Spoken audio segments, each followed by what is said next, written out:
Opa, tudo bem? Como você está? Estamos aqui hoje, mais um dia, para poder finalizar com mais um livro da Bíblia. Vou tirando aqui, desembaraçando aqui o fone de ouvido enquanto eu vou falando aqui com você. Hoje estamos num dia muito especial para todos nós que acreditamos, na ressurreição de Cristo. Hoje nós estamos na quarta-feira de cinzas, uma data muito importante, onde damos início aí à quaresma, um momento de muita reflexão, onde devemos nos arrepender dos nossos pecados, onde devemos refletir sobre as nossas atitudes, Confessar os nossos pecados é muito importante nessa época. Se você já tem muito tempo que não se confessa aí, aproveite esse momento de reflexão, converse com Deus, reflita sobre aquilo que você precisa pedir perdão, precisa ser perdoado pelas mãos misericordiosas de Deus e peça-se perdão. Faça a sua confissão, não deixe-se de confessar jamais. A confissão é algo muito importante para todos nós, pois é na confissão que nós confessamos os nossos pecados e nós somos perdoados pelo amor de Deus. Então que você possa fazer esse momento íntimo com Deus e confessar os seus pecados. Procure o mais rápido possível o padre da sua paróquia para que você possa confessar os seus pecados, tá? E então damos assim início à quaresma do ano de 2024. E como nós estamos aqui num desafio de ler a Bíblia completa por durante um ano, hoje nós vamos finalizar com o livro de Eclesiástico, mais uma conquista aí, vamos finalizar mais um livro da Bíblia. Maravilha! Nós vamos ler hoje do capítulo 44 até o 51. Então já abre aí a tua Bíblia para a gente poder dar início aqui com a palavra de Deus. Vamos fazer o elogio dos homens ilustres, nossos antepassados através das gerações. O Senhor neles criou imensa fama, pois mostrou sua grandeza desde os tempos antigos. Alguns exerceram a autoridade de rei e ganharam fama por seus feitos. Outros, por sua inteligência, se tornaram conselheiros e fizeram revelações proféticas. Uns guiaram o povo com suas decisões, compreendendo os costumes de sua gente e tendo palavras sábias para instruí-la. Outros compuseram cânticos melodiosos e escreveram narrativas poéticas. Outros ainda foram ricos e cheios de poder, vivendo na paz em suas casas. Todos, porém, foram honrados por seus contemporâneos e glorificados enquanto viviam. Alguns deixaram um nome que ainda é lembrado com elogios. Outros não deixaram nenhuma lembrança e desapareceram como se não tivessem existido. Foram-se embora como se nunca tivessem estado aqui, tanto eles como os filhos que tiveram. Mas aqueles que vamos lembrar foram homens de bem, cujos atos de justiça não foram esquecidos. Na sua descendência, eles têm uma rica herança, que é a sua posteridade. Seus descendentes permanecem fiéis às alianças, e graças a eles também seus netos. A descendência deles permanecerá para sempre, e sua fama jamais se apagará. Seus corpos foram sepultados em paz, e o nome deles viverá através das gerações. Os povos proclamarão a sabedoria deles, e a Assembleia celebrará o seu louvor. O que é isso aqui que nós estamos lendo, né? Deixa eu tentar explicar um pouquinho para você. Nós vamos aqui recordar um pouco da história, a história bíblica de tantos homens importantes que nós lemos aqui. Hoje nós vamos lembrar de alguns deles. Assim como diz na palavra, mas aqueles que vamos lembrar foram homens de bens. Homens de bem, cujos atos de justiça... Perdão, deixa eu repetir. Mas aqueles que vamos lembrar foram homens de bem, cujos atos de justiça não foram esquecidos. Então nós vamos recordar aqui alguns personagens, alguns homens importantes que nós lemos aqui até um pouco mais para trás, e vai ser muito importante a gente recordar um pouco dessa história. Preste bem atenção. Vou dando aqui de quem que nós vamos falar, e qualquer coisa eu vou fazendo um comentário ou outro ali entre as falas aqui, beleza? Entre a leitura, na verdade. Vamos falar agora sobre Enoque. Enoque agradou ao Senhor e foi arrebatado, tornando-se modelo de conversão para as gerações. Olha para você ver, Enoque foi um modelo de conversão. Então que nós possamos nos espelhar também em Enoque para se converter e fazer morada eterna junto com Deus. Vamos agora falar sobre Noé. Noé foi reconhecido como homem perfeito e justo, e no tempo da ira assegurou a reconciliação. Por meio dele, um resto sobreviveu na terra quando aconteceu o dilúvio. Alianças eternas foram firmadas com ele, para que os seres não fossem mais destruídos por um dilúvio.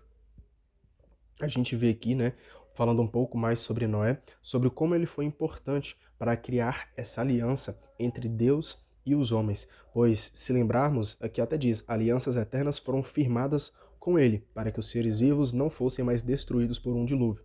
Então, quando ali seca, né, depois do dilúvio, que Deus coloca ali um arco-íris sobre a terra, nos mostra que Deus está fazendo, o significado do arco-íris é uma aliança que Deus está fazendo com os homens. Então que nós não possamos jamais, de forma alguma, quebrar essa aliança. E que a gente também não perca o verdadeiro significado sobre o que se trata o arco-íris. Hoje nós vivemos aí num mundo tão maluco que mudaram até o sentido do arco-íris. Mas, segundo a palavra de Deus, que é uma palavra sábia, que é uma palavra verdadeira, o arco-íris significa a aliança de Deus entre os homens. Nunca se esqueça disso. Quando te perguntarem assim, qual o significado do arco-íris? É a aliança de Deus com os homens. Abraão. Abraão foi o grande pai de muitos povos, e ninguém teve fama semelhante à dele. Observou a lei do Altíssimo e com ele fez uma aliança. Estabeleceu essa aliança em sua própria carne e, quando provado, foi encontrado fiel. Por isso, Deus lhe prometeu com juramento abençoar os povos que dele nasceriam e multiplicá-lo como o pó da terra, exaltando sua descendência como os astros. Prometeu dar-lhe como herança o país que se estende de um mar a outro, desde o rio Eufrates até as extremidades da terra. Então nós vemos aqui que Abraão foi alguém que observou a lei do Altíssimo e com ele fez uma aliança. Vamos agora falar de Isaac e Jacó. Também Isaac foi feita a mesma promessa por causa de seu pai Abraão. Deus fez pousar sobre a cabeça de Jacó a bênção de todos os homens e a aliança.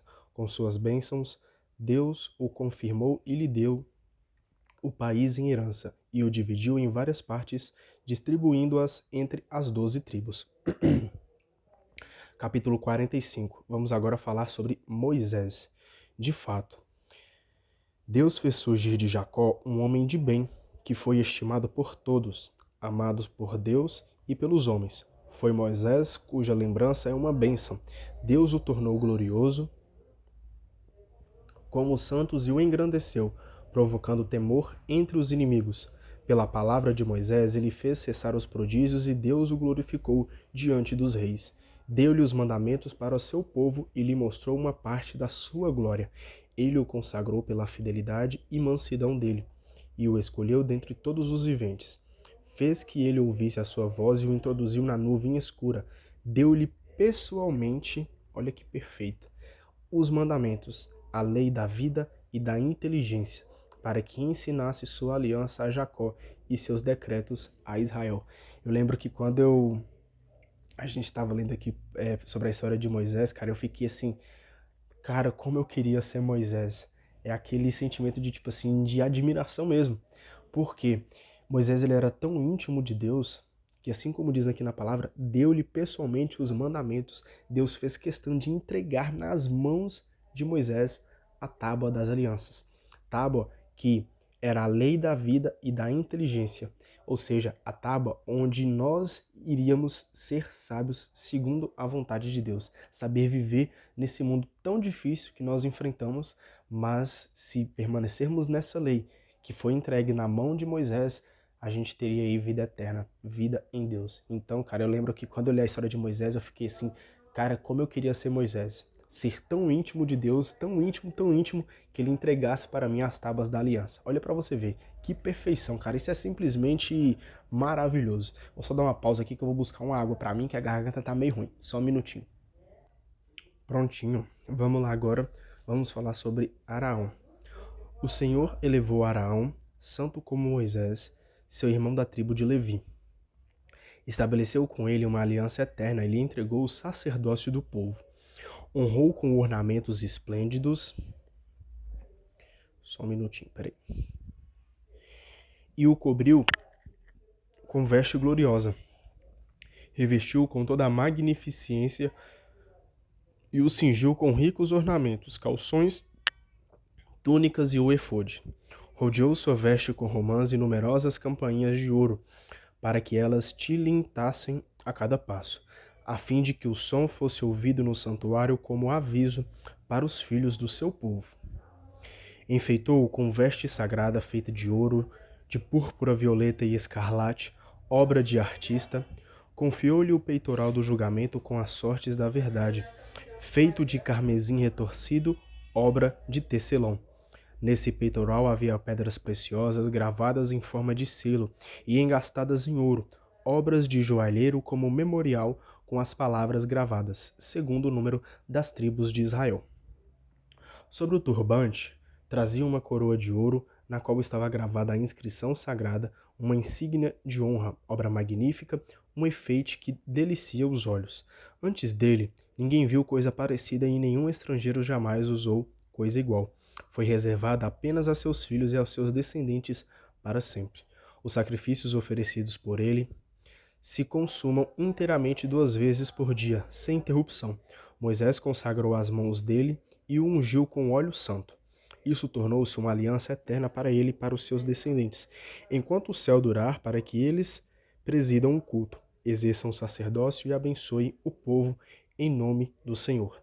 O Senhor o escolheu dentre todos os viventes para que oferecesse a Deus sacrifícios, incenso e perfume, como memorial, e para que fizesse o sacrifício pelo pecado em favor do seu povo.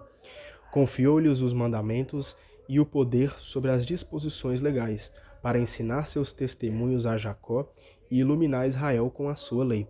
Os estrangeiros se reuniram contra ele e o invejaram no deserto, homens de Datã e de Abirã, e o odioso e violento bando de Coré.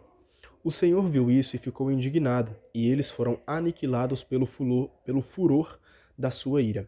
Realizou prodígios contra eles e os consumiu com a chama de fogo. O Senhor aumentou a glória de Araão e lhe deu um patrimônio. Destinou para ele as ofertas dos primeiros frutos e, principalmente, pão em abundância. De fato, eles se alimentam das vítimas oferecidas ao Senhor, dadas a ele e aos seus descendentes. Todavia, ele não recebeu uma propriedade na terra do povo, nem lhe foi dada uma parte no meio do povo, pois o Senhor é a sua parte e a sua herança. Olha para você ver que magnífico. Araão aqui, se a gente lembrar, ele andava ali junto, né, com Moisés, para ajudar ali na libertação do povo que estava sendo escravo. Então nós vemos aqui que no versículo... Precisei fazer uma pausa aqui porque estavam me chamando, mas vamos lá. Estava falando aqui sobre a história de Abraão, que ela é bem interessante, porque aqui no versículo 22 diz: Todavia ele não recebeu uma propriedade na terra do povo, nem lhe foi dada uma parte no meio do povo, pois o Senhor é a sua parte e a sua herança. Então Araão não precisava de mais nada, pois ele tinha Deus. A herança dele era servir a Deus. Então que nós possamos aprender com a história de Araão e que todas as coisas ao nosso redor não substitua Deus em nossa vida. Que Deus seja a nossa herança, que Deus seja a nossa riqueza, pois sem Deus podemos até ter tudo nesse mundo, mas não teremos nada se não tivermos Deus. Vamos agora falar de Finéias. Finéias, filho de Eleazar, é o terceiro em glória. Mostrou-se zeloso no temor do Senhor, mantendo-se fiel quando o povo se revoltou. Ele interveio com generosa coragem e obteve o perdão para Israel. Por isso, foi estabelecida com ele uma aliança de paz, para que presidisse o santuário e o povo. A ele e aos seus descendentes foi reservada a dignidade do sacerdócio para sempre. Houve também uma aliança com Davi, filho de Jessé, da tribo de Judá. A sucessão do rei passava do pai para um de seus filhos, mas a sucessão de Araão passa para todos os seus descendentes. Que o Senhor infunda a sabedoria no coração de vocês, sacerdotes, a fim de que governem o povo com justiça e os bens dos antepassados não desapareçam e a glória deles passe para seus descendentes. Capítulo 46. Vamos agora falar de Josué. Valente. Na guerra foi Josué, filho de Num, sucessor de Moisés na atividade profética. Conforme o significado do seu nome, ele foi grande para a salvação dos escolhidos do Senhor, castigando os inimigos revoltados e instalando Israel em seu território. como ele era glorioso quando levantava os braços e manejava a espada contra as cidades. Antes dele, quem foi assim tão firme? Ele chefiava as guerras do Senhor. Não foi pela ordem dele que o sol parou e um dia se transformou em dois. Ele invocou o Altíssimo Poderoso quando os inimigos o comprimiam de todos os lados. O grande Senhor o atendeu, lançando pedras de granizo com grande força. Ele caiu sobre a nação inimiga e na encosta destruiu os adversários, para que as nações reconhecessem a força de suas armas e que a sua guerra era liderada pelo Senhor. É bem interessante também a história de Josué, porque ele foi ali um sinônimo de coragem, um sinônimo de valentia, pois assim como diz aqui na palavra, sua guerra era liderada pelo Senhor. Mas essa coragem, essa valentia, no bom sentido, de enfrentar o inimigo, ela não vinha das próprias forças de Josué, ela vinha através da mão misericordiosa de Deus. Era Deus quem ia na frente, liderando a guerra contra o inimigo. Era Deus que ia na frente, era o Senhor que ia liderando essa guerra. Então que nós possamos aprender assim como Josué, sermos homens e mulheres corajosos, com boa valentia para ir atrás das coisas que precisarmos e enfrentarmos tudo aquilo que for necessário, mas não pela nossa própria força, não pela nossa própria coragem, mas sim porque Deus está na frente, liderando as nossas guerras, liderando as nossas dificuldades. Então que Deus possa caminhar na frente, liderando tudo aquilo que tem na nossa vida para conseguir enfrentar todos esses inimigos, todas essas coisas do mundo. Pois se temos Deus, nada pode nos abalar. Então Deus é o nosso escudo, é Deus quem nos dá força e coragem. Caleb. Vamos falar agora de Caleb, tá? Josué permaneceu fiel ao Todo-Poderoso e no tempo de Moisés agiu com fidelidade. Junto com Caleb, filho de Jefoné, resistiu à multidão, impediu que o povo pecasse e fez desaparecer a murmuração perversa. Só eles dois foram poupados entre 600.000 homens de infantaria para introduzir Israel na sua herança, na terra onde corre leite e mel. O Senhor concedeu a Caleb a força que permaneceu com ele até a velhice. Ele subiu as colinas do país, que a sua descendência conservou como herança, a fim de que todos os filhos de Israel soubessem que é bom seguir o Senhor. Então, nós aprendemos aqui com Caleb que é bom seguir a Deus, cara. Não tem coisas ruins. É bom, é maravilhoso. Vamos agora falar sobre os juízes. Depois vêm os juízes, cada um com o seu nome. Homens que não se deixaram seduzir, nem se afastaram do Senhor. Bendita seja a memória deles, que seus ossos refloresçam em seus túmulos, e o nome deles se perpetue em seus filhos, porque eles já foram glorificados. Vamos agora falar sobre Samuel. Samuel foi amado pelo seu Senhor, do qual era profeta. Ele instituiu a monarquia e consagrou chefes do seu povo. Governou a comunidade conforme a lei do Senhor, e o Senhor visitou Jacó. Por sua fidelidade, mostrou que era profeta e por suas palavras foi reconhecido como verdadeiro vidente. Quando os inimigos o comprimiam de todos os lados, ele invocou o Senhor Todo-Poderoso, oferecendo um cordeiro recém-nascido. Então, do céu o Senhor trovejou e, com forte estrondo, fez ouvir a sua voz, aniquilando os chefes do inimigo e todos os príncipes dos filisteus. Antes da hora de repousar para sempre, deu testemunho diante do Senhor e do seu ungido. Nem dinheiro, nem sandálias. Eu tomei de quem quer que seja. A ninguém ousou acusá-lo. Mesmo depois de sua morte, ele profetizou, predizendo ao rei o seu fim.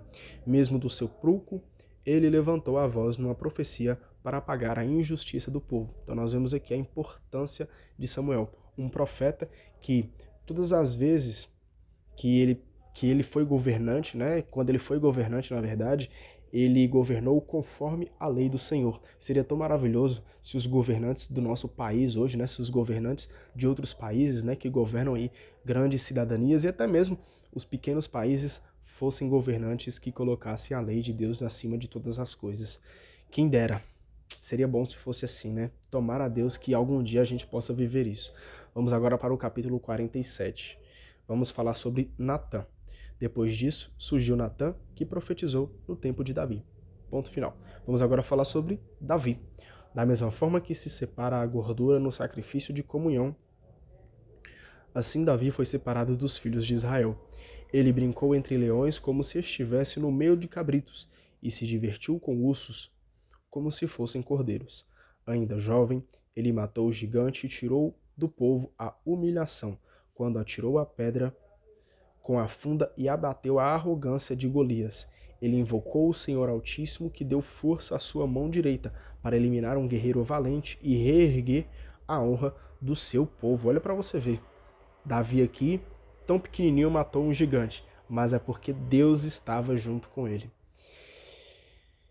Então o exaltaram pelos seus 10.000 e louvaram pelas bênçãos do Senhor, oferecendo-lhe uma coroa de glória. Só para finalizar aqui o que eu acabei de falar, que veio cutucando aqui na mente, que não importa qual é o nosso tamanho, não importa se somos pequenos diante de uma grande dificuldade, diante de um grande problema. Se colocamos Deus à frente, Ele é capaz de vencer toda e qualquer dificuldade, todo e qualquer inimigo. Então, assim como a história de Davi, que matou Golias, um rapazinho bem pequeno matou um gigante, você também é capaz de vencer qualquer desafio se você colocar Deus à frente. Então coloque Deus à frente e Ele vai conduzir os seus passos. Ele vai conduzir a sua batalha. Porque Ele exterminou os inimigos vizinhos, aniquilou os filisteus inimigos e abateu para sempre o poder deles. Em todas as suas obras, Ele glorificou o Santo Altíssimo com palavras de louvor, cantou hinos de todo o coração e amou aquele que o havia criado. Então, a gente vê que Samuel cantou louvores, glorificou o nome de Deus, amou a Deus sobre todas as coisas. E é isso que nós devemos fazer. Vamos aprender com Davi, glorificar, amar, enfervecer, não ficar com vergonha aí de glorificar e amar a Deus verdadeiramente. Então não sinta-se envergonhado, faça como Davi, glorifique, louve, cante sempre em alta voz e ame a Deus sobre todas as coisas. Colocou diante do altar tocadores de harpas para embelezar os cânticos com o som da música. Assim deu esplendor às festas e embelezou com perfeição as solenidades, fazendo louvar o santo nome do Senhor e enchendo de harmonia o santuário desde o amanhecer. O Senhor perdoou os pecados que ele cometeu e elevou o seu poder para sempre, concedendo-lhe uma aliança real e um trono glorioso em Israel. Vamos agora falar sobre Salomão. Só tomar uma água aqui.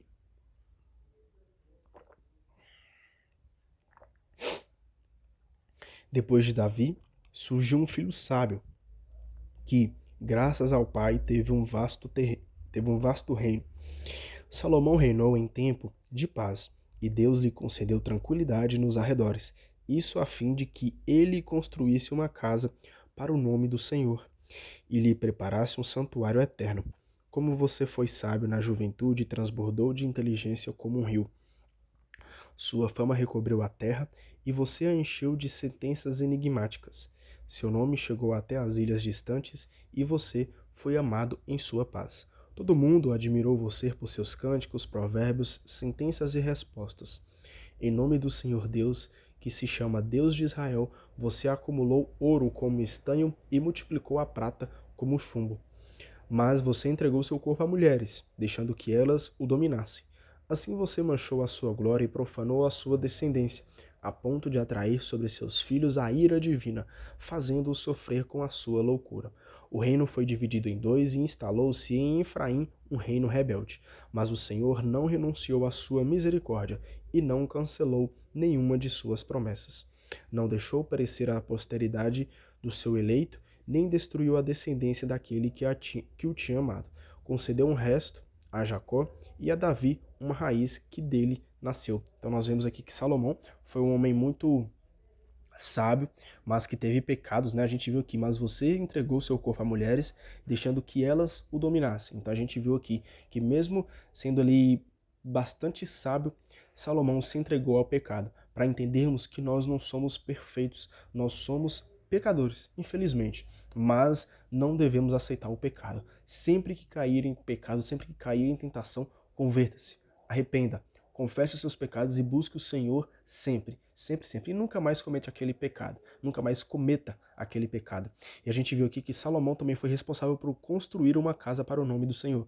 Para quem acompanhou esse projeto aqui junto com a gente, se não acompanhou, deixa aconselhado aí para que você entender também tudo que nós estamos lendo aqui, né?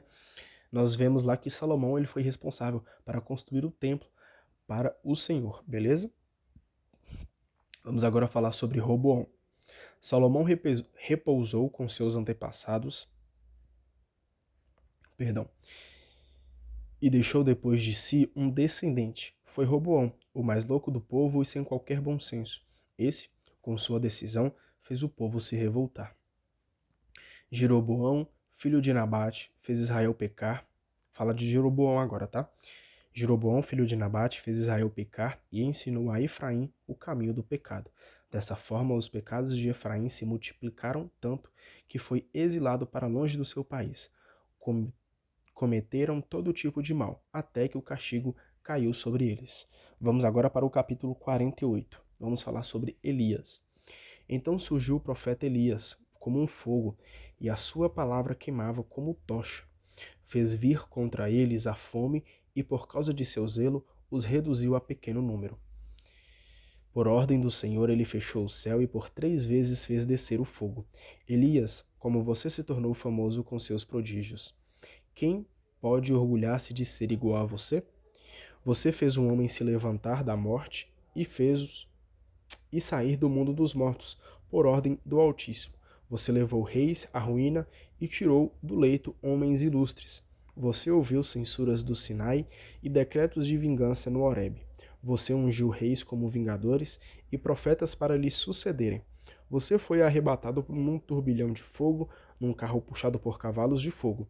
Nas ameaças para os tempos futuros, você foi designado para apaziguar a ira antes do furor, a fim de reconduzir o coração dos pais até os filhos e restabelecer as tribos de Jacó. Felizes aqueles que viram você e os que adormeceram no amor, porque nós também possuiremos a vida. Vamos agora falar sobre Eliseu.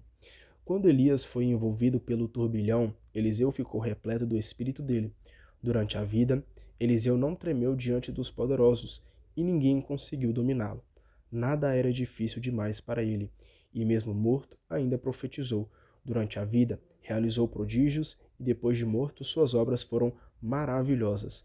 Apesar de tudo, o povo não se converteu, nem renunciou a seus pecados, até que foi exilado de sua pátria e disperso por toda a terra. Vamos agora falar sobre Ezequias. Restou apenas um povo, pouco numeroso e um chefe de família de Davi. Alguns deles fizeram o que Deus aprovava, mas outros multiplicaram os pecados. Ezequias fortificou a sua cidade e conduziu água para dentro dela. Cavou com ferro um canal na rocha e construiu reservatórios de água. No seu tempo, Senaqueribe fez uma expedição de guerra e enviou Rabsaces. Este partiu e levantou a mão contra Sião, vangloriando-se em seu orgulho. Então os corações e mãos estremeceram e ficaram sofrendo, como as mulheres em dores de parto. Invocaram o Senhor misericordioso e estenderam as mãos para ele. Do céu, o santo o escondeu e imediatamente os libertou por meio de Isaías. O Senhor feriu o acampamento dos assírios e o seu anjo os exterminou. Vamos agora falar sobre Isaías. Ezequias fez o que o Senhor aprova e seguiu com firmeza os caminhos de seu pai Davi, conforme lhe ordenou Isaías, o profeta grande e verdadeiro em suas visões. No seu tempo, o sol recuou e ele prolongou a vida do rei. Com grande inspiração, viu o fim dos tempos e consolou os aflitos de Sião. Revelou o que vai acontecer até o fim dos tempos e as coisas ocultas antes de acontecerem. Vamos agora para o capítulo 49 e vamos falar aqui sobre Josias. A lembrança de Josias é mistura de incenso, preparada pela arte do perfumista, é como o mel, que é doce em todas as bocas, ou a música num banquete. Ele se dedicou à conversão do povo e eliminou as abominações da injustiça. Dirigiu seu coração para o Senhor e em tempo de injustiça fez prevalecer a infidelidade. Eu gostei bastante desse versículo, pois Josias nos deixou um ensinamento maravilhoso. Dirigiu seu coração para o Senhor. Então, diante de todas as coisas, ele sempre colocou o seu coração em Deus. Não importa o que acontecesse ao seu redor, ele dirigiu seu coração em Deus. E em tempo de injustiça fez prevalecer a fidelidade. Então, no momento de dificuldade, no momento onde várias coisas ruins, várias injustiças estão acontecendo, ele colocou a sua fé, a sua fidelidade, o seu amor verdadeiro junto com o Senhor. Então que nós possamos aprender assim como Josias fez, aprender com Josias, que a gente possa dirigir o nosso coração para Deus e nos momentos de dificuldade, nos momentos de injustiça, que nós possamos se manter fiéis na presença do Senhor. É isso que Deus espera de nós. Vamos agora ler o livro de Jeremias. Falar sobre Jeremias. Exceto Davi, Ezequias e Josias, todos os reis cometeram pecados. Os reis de Judá desapareceram porque abandonaram a lei do Altíssimo. Eles entregaram seu poder a outros e sua riqueza para uma nação estrangeira. Os inimigos incendiaram a cidade santa, escolhida, e tornaram desertas as suas ruas. Isso aconteceu conforme a palavra de Jeremias, a quem eles maltrataram, embora tivesse sido consagrado profeta desde o seio materno, para arrancar, destruir e arruinar, mas também para construir e plantar. Vamos agora falar sobre Ezequiel. Ezequiel contemplou uma visão da glória que Deus lhe mostrou sobre o carro dos querubins. Deus se lembrou dos inimigos, mandando a tempestade, mas salvou aqueles que andam por caminhos retos. Vamos agora falar sobre os 12 profetas. Quanto aos 12 profetas, que os seus ossos floresçam no sepulcro, porque eles consolaram Jacó e com sua confiante esperança o resgataram. Agora vamos falar sobre Zorobabel e Josué. Como fazer o elogio a Zorobabel? Ele é como sinete na mão direita. O mesmo se diga a Josué, filho de Josedeque. Os dois, em sua época, reconstruíram o templo e ergueram ao Senhor um templo santo, destinado a uma glória eterna. Vamos agora falar sobre Neemias. Também a memória de Neemias é grande. Ele reconstruiu para nós as muralhas que estavam em ruínas, instalou portas e ferrolhos e reergueu nossas casas.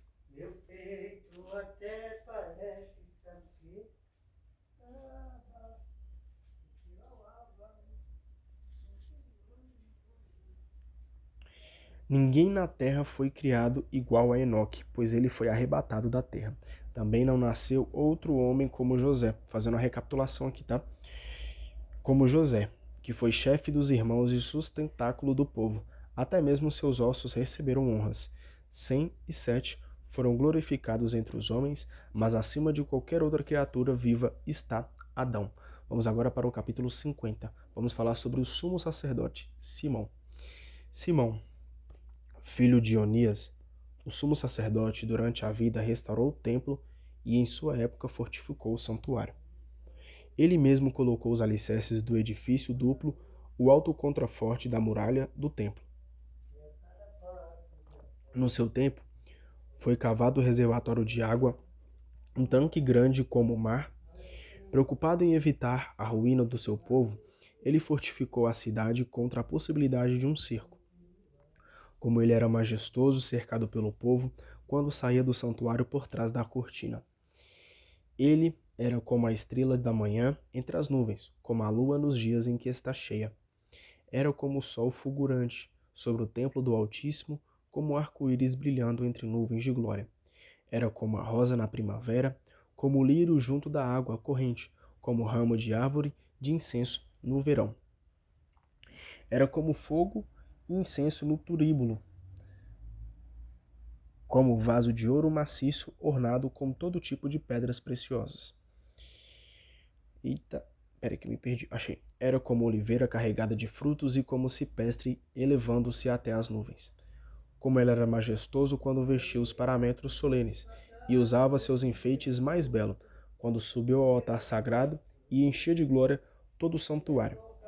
Como era majestoso ao receber das mãos dos sacerdotes as porções do sacrifício, de pé, junto ao braseiro do altar, cercado de uma coroa de irmãos, como brotos de cedro do Líbano, que o rodeavam como troncos de palmeiras. Todos os descendentes de Araão, em seu esplendor, traziam nas mãos a oferta para o Senhor e se mantinham diante de toda a Assembleia de Israel. Terminando a liturgia sobre os altares e para tornar mais bela a oferta do Altíssimo Todo-Poderoso, Simão estendia a mão sobre a taça e fazia a libação com suco de uva, derramando-o sobre as bases do altar, como perfume agradável ao Altíssimo, Rei do Universo. Nesse momento, os descendentes de Araão aclamavam: Tocavam as trombetas de metal maciço, fazendo ouvir um som possante, como um memorial diante do Altíssimo.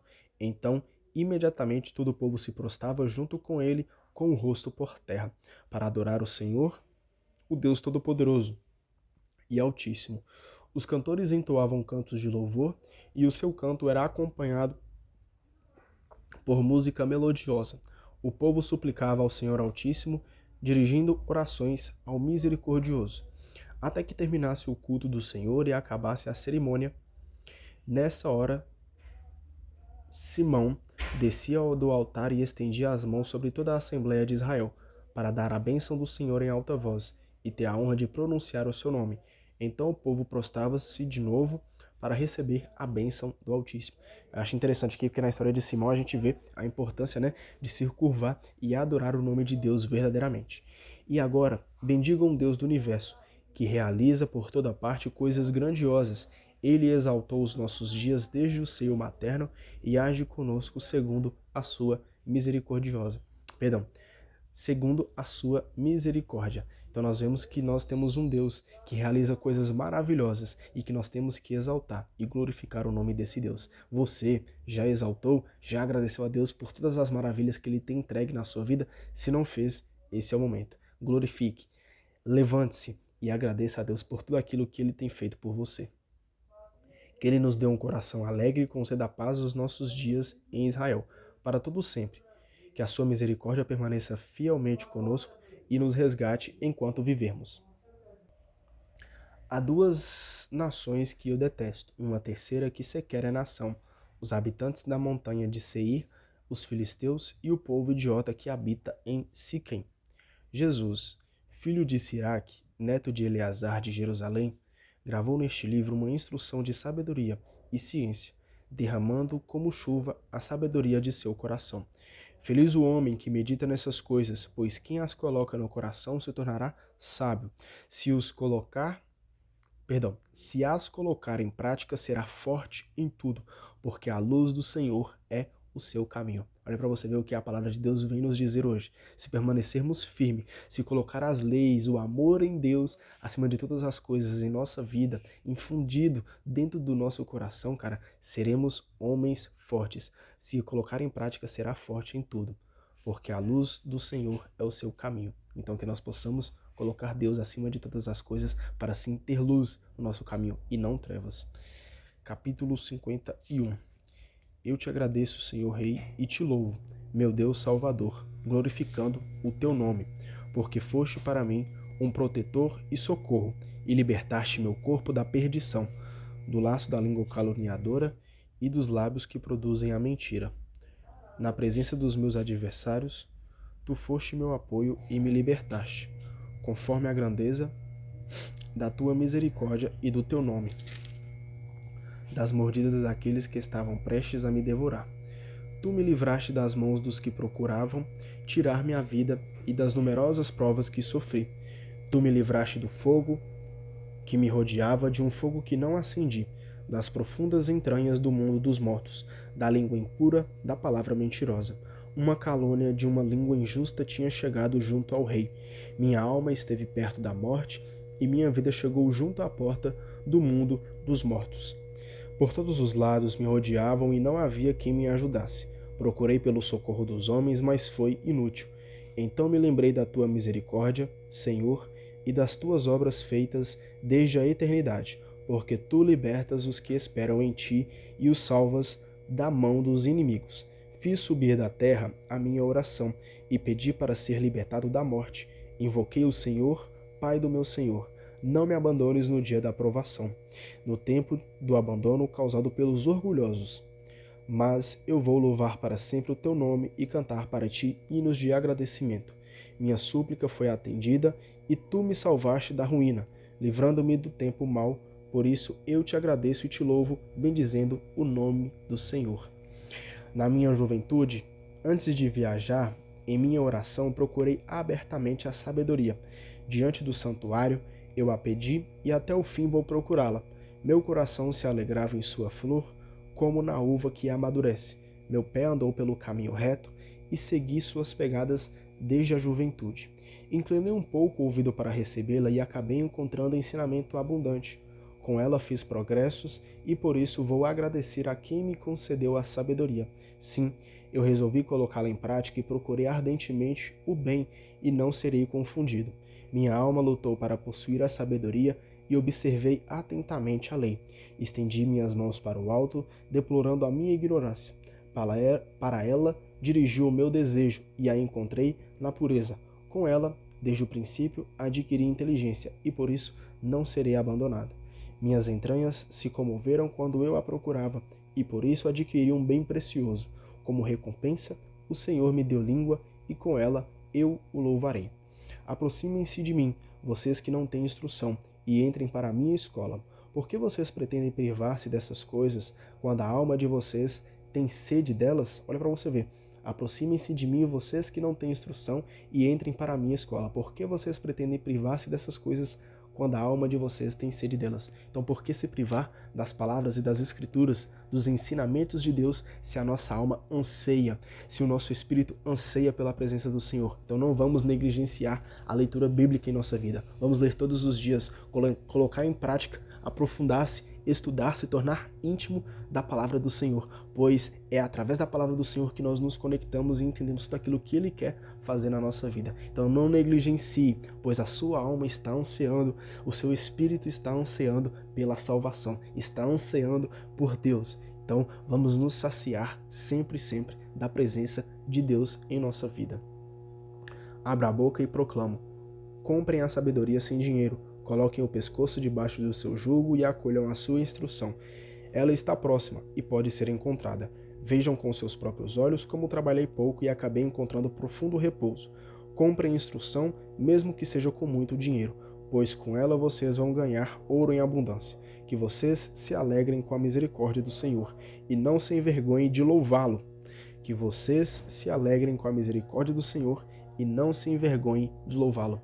Então vamos nos alegrar, pois nós temos um Deus misericordioso que nos ama, que nos salva, que nos liberta das coisas ruins. E não vamos ter vergonha de louvar, de glorificar, de viver sempre o amor de Deus. Pois no mundo de hoje, somos até julgados, apontam os dedos para nós que buscamos viver sempre as vontades de Deus. Mas não se importe, não tenha vergonha do que os outros vão achar. Coloque sempre Deus acima de todas as coisas na sua vida e viva isso com muita alegria. Viva os mandamentos de Deus com muita alegria, com sorriso no rosto. Pois servir a Deus, cara, é alegria. E nós só vamos conseguir servir a Deus, cara, se for com alegria. Se for com aquele fardo nas costas, se for com peso, com vergonha, não dá certo. Então sirva a Deus com alegria, com muita fé.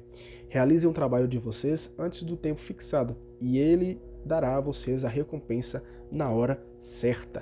Então assim nós finalizamos com o livro de Eclesiástico nesse dia muito importante, que é o início da Quaresma. Então que você possa, nesse momento, fazer a sua reflexão e ver o que você precisa mudar na sua vida. Confesse os seus pecados. Deus está te esperando para salvar você de todas essas coisas ruins. Então se entregue verdadeiramente a Ele, tá bom? Um beijo, um abraço para você.